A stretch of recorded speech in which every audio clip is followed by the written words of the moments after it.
أعوذ بالله من الشيطان الرجيم بسم الله الرحمن الرحيم اتل ما أوحي إليك من الكتاب وأقم الصلاة إن الصلاة تنهى عن الفحشاء والمنكر ولذكر الله أكبر والله يعلم ما تصنعون صدق اللہ العظیم۔ قرآن مجید کے مضامین کے خلاصے کے سلسلے میں آج 21ویں پارے کا آغاز ہو رہا ہے۔ 20ویں پارے کے آخر میں سورہ عنکبوت آئی اور اس کا باقی حصہ سورہ عنکبوت کا وہ 21ویں پارے میں آ رہا ہے۔ اللہ رب العزت نے 21ویں پارے کے شروع میں سورہ عنکبوت کی آیت نمبر 45 میں فرمایا کہ انسان اللہ کی اس سورت کا نام سورہ روم اس لیے رکھا گیا کہ آیت نمبر 2 اور 3 میں اللہ تعالیٰ نے رومیوں کے غالب ہونے کی پیشین گوئی کی ہے، اسی وجہ سے اس سورت کا نام سورہ روم رکھا گیا۔ قرآن حکیم کے معجزہ ہونے کے وجوہ اعجاز میں سے ایک اہم وجہ اس قرآن حکیم کی پیش گوئیاں بھی ہیں جو کہ سچی ثابت ہوئی۔ یہ پیشگوئی رومیوں کے غالب آنے کے بارے میں تھی۔ اس پیشگوئی کا پورا ہو جانا انتہائی غیر معمولی اور عادات سے ہٹا ہوا خلاف عادت ایک واقعہ نظر آتا ہے، کیونکہ جس وقت قرآن حکیم میں یہ خبر دی تھی اس وقت ایرانی رومیوں پر پوری طرح چھائے ہوئے تھے۔ رومی مقبوضات اور نو آبادیوں کے یکے بعد دیگرے ایرانیوں کے ہاتھ آتے جاتے رہے تھے۔ اس وقت رومی سلطنت زندگی اور موت کی کشمکش میں مبتلا تھی۔ سرحدی حالات کے علاوہ جو داخلی حالات تھے وہ بھی بہت خراب تھے، لیکن یہاں تک کہ رومیوں کا جو بادشاہ تھا وہ زوال کی تیز آندھیوں کے سامنے بے بس ہو کر ذلت اور پسپائی اختیار کر چکا تھا، کیونکہ اس وقت کے فارس کے لوگ یہ مشرک تھے اور آتش پرست تھے، جبکہ رومی خدا پرست تھے۔ اس لیے مشرکین مکہ اپنے ہم مذہب کے غلبے کی خبریں سن کر خوش ہوتے رہتے تھے۔ ان مخدوش حالات میں قرآن حکیم نے پیشگوئی کی کہ 9 سال کے اندر اندر رومی ایران پر غالب آ جائیں گے۔ یقیناً مشرکین نے قرآن کے اس اعلان کا خوب مذاق اڑایا ہوگا، لیکن ہوا بالکل یہ کہ دنیا نے دیکھا کہ ٹھیک 9 سال کے اندر اندر قرآن حکیم کی عظیم الشان پیشگوئی پوری ہوئی اور رومیوں نے فارسیوں کو، ان کے جاہ جلال کو اپنے پیروں تلے رون ڈالا اور فارس کی سلطنت کے دل میں رومی جھنڈا نصب کر دیا۔ اس طرح سورہ روم کے اندر جو پیشگوئی آئی تھی اللہ تعالیٰ نے اس کو پورا کر دیا۔ سورہ روم کے اس معرکے میں اللہ تعالیٰ نے بتایا کہ اللہ تعالیٰ کے اس دنیا کے اندر 2 جماعتیں بن جاتی ہیں، ایک رحمان کی جماعت جسے حزب الرحمان کہا جاتا ہے اور ایک شیطان کی جماعت جسے حزب الشیطان کہا جاتا ہے۔ ان دونوں جماعتوں کے اندر ہمیشہ سے ایک کفر اور ایمان اور حق اور باطل کی جنگ جاری ہے۔ جب تک فیصلے کا دن نہیں آ جاتا اس وقت تک حق اور باطل کی یہ جنگ چلتی رہے گی، لیکن اللہ تعالیٰ نے ان آیات میں سمجھایا جس وقت قیامت برپا ہوگی یہ دونوں گروہ الگ الگ ہو جائیں گے۔ اہل ایمان کے گروہ کو جنت میں جگہ دی جائے گی اور کافروں کو گروہ کو عذاب میں ڈالا جائے گا۔ اللہ تعالیٰ نے اس صورت میں اپنے وجود پر اور عظمت جلال پر اللہ تعالیٰ نے 7 دلیلیں ذکر فرمائیں۔ ایک تو یہ اللہ تعالیٰ نے اپنے وجود پر دلیل بتائی کہ اللہ تعالیٰ ایک چیز کو اس کی ضد سے پیدا کرتا ہے۔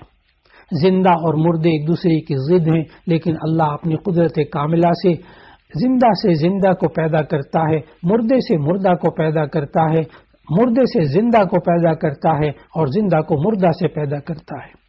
اللہ تعالیٰ نے ہمیں سمجھایا کہ کس طرح یہ ایک جو ہے وہ انسان زندہ ہوتا ہے، اس سے پیدا ہونے والا انسان بھی زندہ ہوتا ہے۔ نمبر 2، ایک گٹھلی بیج یہ مردہ بے جان ہوتی ہے، اللہ تعالیٰ اس سے ایک پودے کو جو مردہ ہوتا ہے، بے جان ہوتا ہے، بے روح ہوتا ہے، اس کو پیدا کرتا ہے۔ تو زندہ سے زندہ بھی اللہ پیدا کر کے دکھا رہا، مردے سے مردہ بھی اللہ پیدا کر کے دکھا رہا۔ پھر اللہ نے بتایا کہ کس طرح اللہ جو ہے وہ زندہ سے مردہ کو پیدا کرتا ہے کہ ایک مرغی زندہ ہوتی ہے، اس سے پیدا ہونے والا انڈا بے جان مردہ ہوتا ہے۔ پھر چوتھا طریقہ اللہ نے سمجھایا کہ یہ مردے سے اللہ زندہ کرتا ہے، جیسے کہ انڈا بے جان ہوتا ہے، بے روح مردہ ہوتا ہے، لیکن اس سے پیدا ہونے والا چوزا زندہ ہوتا ہے۔ پھر اللہ نے اگلی آیات میں سمجھایا، آیت نمبر 20 میں، کہ انسان کو اللہ تعالیٰ نے بے جان مٹی سے پیدا کیا ہے۔ حضرت آدم علیہ السلام مٹی سے پیدا کیے گئے۔ انسان کی جو ضروریات ہوتی ہیں غذائی اور جسمانی، وہ بھی اللہ مٹی ہی سے پیدا کرتا ہے۔ پھر اللہ تعالیٰ نے ہمیں سمجھایا آیت نمبر 22 اور 23 کے اندر، آیت نمبر 22 میں سمجھایا کہ کس طرح اللہ تعالیٰ میاں بیوی کا جوڑا بناتا ہے اور انسان آپس میں تعارف بھی نہیں ہوتا اور ایک دوسرے سے ملتے ہیں۔ اللہ نے پھر اسی طرح انسانوں کو زمین کے اندر پھیلایا۔ آسمان و زمین میں جو کچھ ہے اللہ ہی نے پیدا کیا ہے۔ انسانوں کی مختلف زبانوں کو اللہ نے پیدا کیا ہے، رنگوں کو مختلف اللہ نے پیدا کیا ہے۔ پھر آیت نمبر 23 میں اللہ تعالیٰ نے سمجھایا وہی اللہ ہے جو رات اور دن میں نیند کے ذریعے انسان کو سکون عطا کرتا ہے۔ انسان دن کے اندر اپنے مشاغل میں مصروف رہتا ہے اور رات کو یہ انسان نیند میں مبتلا ہو کر اپنے بدن کو سکون پہنچاتا ہے۔ پھر اللہ تعالیٰ نے آیت نمبر 24 میں فرمایا کہ جس دل میں اللہ کا خوف پیدا ہوتا ہے اور امید ہوتی ہے، اللہ اس پر رحمت نازل فرماتا ہے۔ جس طرح کے بارش برستی ہے تو مردہ زمین بھی زندہ ہو جاتی ہے۔ پھر اللہ تعالیٰ نے زمین و آسمان کا جو نظام ہے وہ سمجھاتے ہوئے فرمایا کہ آسمان کی جو چھت ہے وہ کسی ستون کے بغیر کھڑی ہے اور اس کے مدار کے اندر ستارے دوڑ رہے ہیں، ہر ایک اللہ کے حکم سے چل رہا ہے۔ اسی طرح اللہ نے ان آیات میں سمجھایا کہ زمین مسلسل حرکت کر رہی ہے، اس کے اوپر بسنے والے انسانوں کو اس کا احساس بھی نہیں ہوتا۔ پھر اللہ تعالیٰ نے آیت نمبر 47 میں سمجھایا کہ یہ صورت ہمیں بتا رہی ہے کہ ہر زمانے میں اللہ کا یہ دستور رہا ہے کہ وہ حق کو باطل پر غلبہ عطا کر کے رہتا ہے۔ پھر اس کے بعد کی آیات میں اللہ تعالیٰ نے سمجھایا کہ اگر اہل حق مغلوب ہوں تو انہیں محاسبہ کرنا چاہیے کہ کہیں ایسا تو نہیں کہ انہوں نے باطل کے طور طریقوں کو اپنا لیا ہو، اور کہیں ایسا تو نہیں کہ باطل پرستوں نے حق کے بعض اصول اختیار کر لیے ہوں۔